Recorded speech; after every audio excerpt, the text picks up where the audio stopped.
भगवान नरसिंह अवतार की कथा। हिरण्याक्ष और हिरण्यकश्यप। सृष्टि के आरंभ में भगवान विष्णु के दो द्वारपाल जय और विजय संकादी मुनियों के शाप के कारण पृथ्वी पर असुरों के रूप में जन्म लेते हैं। वे पहले जन्म में हिरण्याक्ष और हिरण्यकश्यप के रूप में दिति और महर्षि कश्यप के पुत्र बनकर अवतरित होते हैं। हिरण्याक्ष को भगवान विष्णु ने अपने वराह सूअर अवतार में मारकर पृथ्वी को उसके अत्याचारों से मुक्त कराया था। अपने छोटे भाई हिरण्याक्ष की मृत्यु का बदला लेने के लिए हिरण्यकश्यप भगवान विष्णु से घृणा करने लगा और उन्हें अपना सबसे बड़ा शत्रु मानने लगा।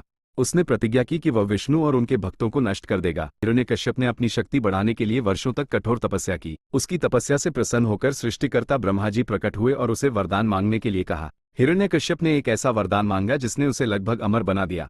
वो मनुष्य या पशु द्वारा न मारा जा सके, वो दिन या रात में न मारा जा सके, वो घर के अंदर या घर के बाहर न मारा जा सके, वो पृथ्वी पर या आकाश में न मारा जा सके, वो किसी भी शस्त्र हथियार या अस्त्र से न मारा जा सके, वो किसी देवता असुर या मनुष्य द्वारा न मारा जा सके। ब्रह्मा जी ने तथास्तु कहकर यह वरदान प्रदान कर दिया। इस वरदान को पाकर हिरण्यकश्यप अहंकारी हो गया और खुद को ही संसार का एकमात्र ईश्वर घोषित कर दिया। उसने तीनों लोकों पर अत्याचार करना शुरू कर दिया और आदेश दिया कि सभी केवल उसी की पूजा करें। हिरण्यकश्यप के पुत्र का नाम प्रहलाद था। जब प्रहलाद अपनी माता की गर्भ में थे तब उनकी माता कयाधु को देवर्षि नारद ने विष्णु भक्ति का उपदेश दिया। इसलिए जन्म से ही प्रहलाद भगवान विष्णु के परम भक्त थे। बालक प्रहलाद अपने पिता के विरुद्ध जाकर ओम नमो भगवते वासुदेवाय का जाप करते थे और हर जगह भगवान विष्णु की महिमा का गुणगान करते थे। जब हिरण्यकश्यप ने ये देखा तो वह अत्यंत क्रोधित हुआ। कश्यप ने प्रहलाद को विष्णु भक्ति छोड़ने के लिए तरह तरह से डराया धमकाया, लेकिन प्रहलाद अपनी भक्ति में अटल रहे। क्रोध में आकर हिरण्यकश्यप ने प्रहलाद को मारने के कई प्रयास किए।